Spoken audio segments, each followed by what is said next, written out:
Federation DTF Jagtial జిల్లా శాఖ ఆధ్వర్యంలో ఈరోజు 2025 నూతన క్యాలెండర్ ఆవిష్కరణకు పెద్దలు ఎమ్మెల్సీ జీవన్ రెడ్డి గారి ఆధ్వర్యంలో చేపట్టడం జరిగింది. డిటిఎఫ్కు ఒక క్రమశిక్షణ గల వృత్తి నిబద్ధత సామాజిక అంశాలను ఎజెండాగా ఉంచి విద్యారంగంలో ఉండబడేటువంటి సమస్యలకు సమరశీలంగా పోరాడుతూ విద్యారంగ అభివృద్ధి కొరకు అలాగే పాఠశాల విద్యాభివృద్ధి కొరకు ఉపాధ్యాయ సమస్యల పట్ల నిరంతరం పోరాడుతూ ఉన్నటువంటి ఒక సంస్థ ఇది. ఈ డిటిఎఫ్గా మేము చాలా కార్యక్రమాలు చేపట్టడం జరిగింది. విద్యారంగంలో ఉన్నటువంటి ఎన్రోల్మెంట్ కానీ తర్వాత చాలా ఇంకా ఇతరత్ర సమస్యల గురించి గత 10 సంవత్సరాల నుంచి పోరాడుతూ చేస్తున్నటువంటి క్రమంలో మన నూతనంగా వచ్చినటువంటి ప్రభుత్వం మా సమస్యలు పరిష్కరించే దిశగా వారికి మేము విన్నవిస్తూ ఉన్నాం. ముఖ్యంగా పాఠశాల విద్యారంగంలో ఈ సర్వశిక్ష అభియాన్కి సంబంధించినటువంటి అంశం. సర్వశిక్ష అభియాన్ ఉద్యోగులు నిరవధిక సమ్మె కొనసాగిస్తూ ఉన్నారు. అది మరి మొన్న కొంత చర్చలు కూడా జరిగినాయి. అవి సఫలం కావాలని చెప్పి మీ ద్వారా ఇంకా పెండింగ్లో ఉన్న అంశాలను ప్రభుత్వం తీసుకెళ్లాల్సిందిగా కూడా విజ్ఞప్తి చేస్తూ ఉన్నాం.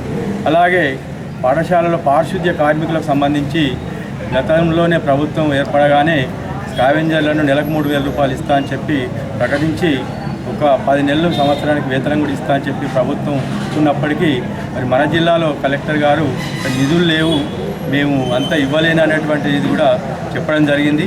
మరి మిగతా జిల్లాల్లో లాగా మన జిల్లాలో కూడా అట్టి పాఠశాలకు ఇప్పించే విధంగా కృషి చేయాలని చెప్పి విజ్ఞప్తి చేస్తూ ఉన్నాం. అలాగే రిటైర్డ్ అయ్యేటువంటి ఉద్యోగులకు మరి గతంలో చాలా ఉన్నటువంటి అన్ని రకాల నిధులు జీపీఎఫ్కి సంబంధించినవి కావచ్చు ఇతరత్ర అన్నీ కూడా అన్నీ ఈ కుబేర్లో ఉంచి సంవత్సరాల తరబడి పెండింగ్లో ఉన్నటువంటి సందర్భం. మరి అవి వాటికి సంబంధించి కొత్తగా ఏర్పడగానే కొంత పెండింగ్లో ఉన్నాయి, కొంత క్లియర్ అయినాయి. అయినప్పటికీ కూడా ఇంకా పూర్తి స్థాయిలో జరగలేదు. అలాగే పెండింగ్లో ఉన్నటువంటి డిఏలు కూడా ఉన్నాయి. తర్వాత రిటైర్డ్ అయిన ఉద్యోగులకు కూడా ఉపాధ్యాయులకు ఇంకా కూడా బెనిఫిట్స్ అందనటువంటి పరిస్థితి ఉంది. మరి ప్రభుత్వం పూర్తిగా ఖజానా అంతా ఉన్నదంతా ఖాళీ చేసిన సందర్భంలో మరి చెల్లించడం ఇబ్బందిగా ఉన్నదనేటువంటి విషయం కూడా చెప్తా ఉన్నారు. ఏదేమైనప్పటికీ కూడా ఒక ఉద్యోగి తను రిటైర్మెంట్ అయ్యే నాటికి తనకు రావాల్సిన రాయితీలన్నీ కూడా సమయానికి అందితే ఉద్యోగి తన యొక్క పదవి విరమణ సమయాన్ని సంతోషంగా కొనసాగించే అవకాశం ఉంటుంది. కాబట్టి రిటైర్మెంట్ సంబంధించింది కూడా చొరవ తీసుకోవాల్సిందిగా విజ్ఞప్తి చేస్తూ, అలాగే పిఆర్సీ టైం కూడా అయిపోయింది. మరి పిఆర్సీ కమిటీ వేయడం జరిగింది. అది నివేదిక తెప్పించి ఉద్యోగులకు సంబంధించినటువంటి పిఆర్సీ నివేదికను కూడా అమలు చేయాల్సిందిగా కోరుతూ, మరి మాకు డిటిఎఫ్కు ఏ సమయంలోనైనా మేము కార్యక్రమాలు చేపట్టినా వెన్నంటి ఉండి మా పోరాట కార్యక్రమాల్లో గత 10 సంవత్సరాలుగా ఉంటూ మా డిటిఎఫ్ను ముందు నడిపిస్తున్నటువంటి పెద్దలు జీవన్ రెడ్డి గారికి డిటిఎఫ్ జిల్లా శాఖ పక్షాన కృతజ్ఞత తెలియజేస్తూ, ఇంకా ముందు కూడా మాకు అదే స్ఫూర్తినిస్తూ మమ్మల్ని ఉత్తేజంగా ముందుకు నడిపించాల్సిందే కూడా వారికి విజ్ఞప్తి చేస్తూ మాకు సహకరిస్తున్నందుకు జిల్లా శాఖ పక్షాన కృతజ్ఞత తెలియజేస్తున్నాం. జిల్లా శాఖ ఆధ్వర్యంలో మిత్రుడు రామరెడ్డి గారు వారి సహచరులు అందరూ కూడా ఏదైతుందో ఈ క్యాలెండర్ ఆవిష్కరణ ఈరోజు చేపించటం అభినందనీయం. వాస్తవంగా వీరు ఉపాధ్యాయ సంఘాలు ఎన్ని ఉన్నప్పటికీ డిటిఎఫ్కి ఒక ప్రత్యేకత ఉందని చెప్పక తప్పదు. అంటే క్రమశిక్షణకు మారుపేరుగా వీళ్ళ ఉద్యోగ ఉపాధ్యాయుల సమస్యలతో పాటుగా పాఠశాలల సమస్యలు అన్నింటిలో కూడా ఏదైతుందో ఒక ప్రత్యేకమైన దృష్టితో పోరాటం చేయడం మనం గమనిస్తుంది. అంటే వాస్తవంగా తెలంగాణ రాష్ట్రం ఏర్పాటుతోని ఉద్యోగ ఉపాధ్యాయుల సమస్యలు అన్నీ పరిష్కరింపబడతాయి, నిరుద్యోగ యువత కూడా ఉద్యోగ అవకాశాలు మెరుగవుతావని చెప్పని మనం భావించదు. కానీ గడిచిన దశాబ్ద కాలం మనం ఆశించిన ఫలితాలు ఏవి కూడా పొందలేక, అంటే వాస్తవంగా ఈ జోనల్ సిస్టమ్ 317 జియో ఏదైతే నూతనంగా అమలు చేయడం జరిగిందో అది ఉద్యోగస్తులు ఉపాధ్యాయులు నిరుద్యోగ యువత విద్యార్థుల పట్ల ఒక విధంగా చెప్పాలంటే అది బొట్టెలు పెట్టుగా మారిందని చెప్పక తప్పదంట. ఇవల్ల ఈ జోనల్ సిస్టమ్ అనేది ఏదైతుందో నూతనంగా ఏర్పడినటువంటి జిల్లాలను అన్నింట్లో కూడా ఎక్కడ ఏ జిల్లా అయినప్పటికీ అక్కడ పనిచేసేటువంటి ఉద్యోగ ఉపాధ్యాయులకు నిరుద్యోగ యువతకు విద్యార్థులకు ఏ విధమైనటువంటి ఒక సమస్య ఉత్పన్నం కాకుండా ఈ జోనల్ సిస్టమ్ రూపొందించబడి ఉంటే బాగుంటుంది. ఏమైపోయిందంటే ఉదాహరణ మనం ఒక కరీంనగర్ జిల్లాని తీసుకుంటే 4 జోన్లు చేయబడ్డాయి.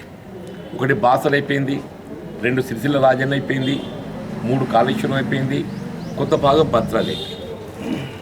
ఒక ఉమ్మడి జిల్లాలో 4 జోన్స్గా విడిపోవడంతో ఏదైతుందో ఈ ఆప్షన్ కోరుకోవటం లోపల సాధారణంగా సీనియర్స్కి అవకాశం లభించి మరి ఉమ్మడి జిల్లా కేంద్రాన్ని ఎవరైనా ప్రిఫర్ చేయడానికి ప్రయత్నం చేస్తారు. ఆ ఉమ్మడి జిల్లా కేంద్రానికి అందరూ సీనియర్సే పోతారు. నూతనంగా ఏర్పడిన జిల్లాలకు ఏదైతుందో అక్కడ స్థానికంగా విద్యా వైద్య సదుపాయాలు కొంత ఆశించిన మేరకు మనం పొందడం ఇబ్బందికరం. జూనియర్స్ అందరూ అక్కడికి వస్తారు. ఇవాళ జగిత్యాల ఉంది, ఇట్స్ న్యూలీ క్రియేటెడ్ డిస్ట్రిక్ట్. దీనికంటే మీరు పెద్దపల్లి ఇంకా దీనికంటే కూడా అది కూడా న్యూలీ క్రియేటెడ్ డిస్ట్రిక్ట్ అని, కానీ అది కూడా ఒక విధంగా మారుమూల ప్రాంతం అని చెప్పని భావించడం తప్పని చెప్పండి. దీంతో ఏమవుతుందంటే ఈ ఉమ్మడి కరీంనగర్ జిల్లాని ఎంచుకున్నట్టు సీనియర్సే వాళ్ళు రిటైర్మెంట్ కావటానికి వారికి తొందరగా అవకాశం వస్తుంది.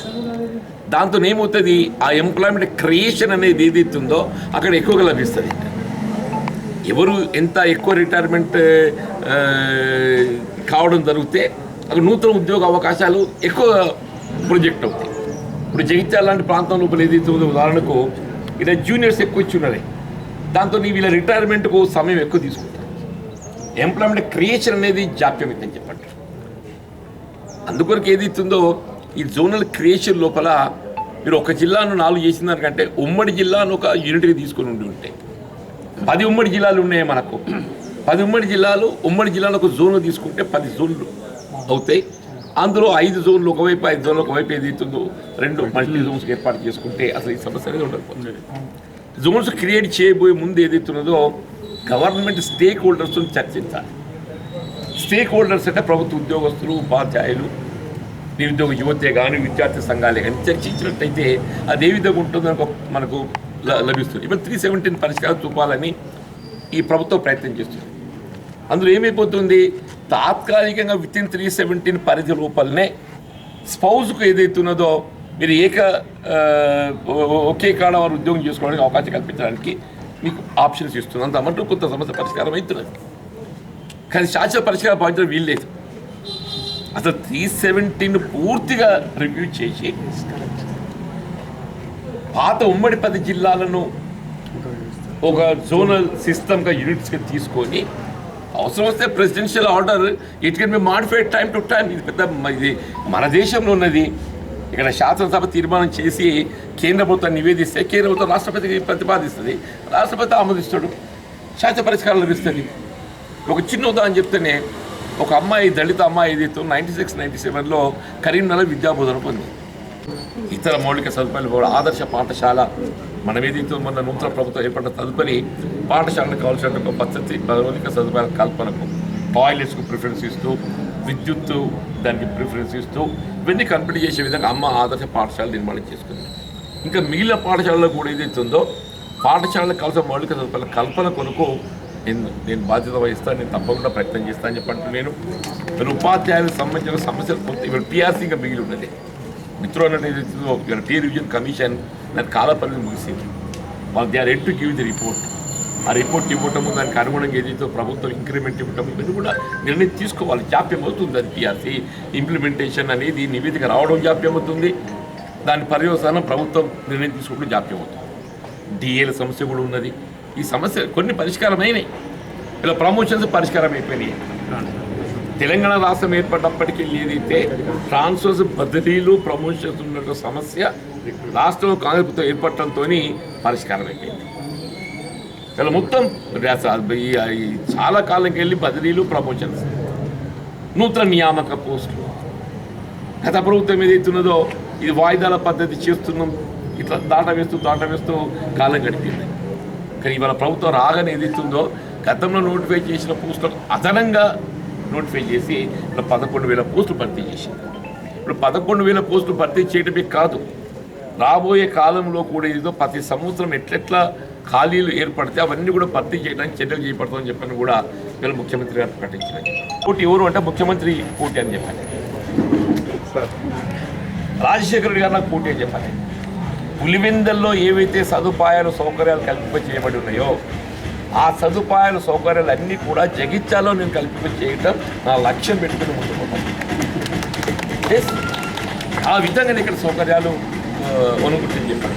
ఇప్పుడు అడ్వాన్స్డ్ టెక్నాలజీ సెక్టర్ ఇక్కడ మన మంజూరు వచ్చింది, నవోదయ జగిత్యాల జిల్లాకు వచ్చింది, ఇప్పుడు ఇంటిగ్రేటెడ్ రెసిడెన్షియల్ స్కూల్ వచ్చింది. అసలు ఏదైతుందో విద్యా వ్యాప్తి కొరకు ఏదైతుందో ఇది అందరం కూడా రాజకీయాలకు అతీతంగా మనకున్నటువంటి ఒక బాధ్యత మనం చేయాల్సిన పని చెప్పండి. భవిష్యత్తులో కూడా మీ సలహా సూచనతో మరి మీకుంటున్న సమస్యల పరిష్కారానికి నా వంతు బాధ్యత నిర్వర్తించడంతో పాటుగా ఇంకా చేయవలసిన కార్యక్రమాలు ఏమున్నా కానీ నాకు చూద్దాం, ప్రజా జీవితం ఏ హోదా ఉంటుందనేది ప్రధానం కాదు.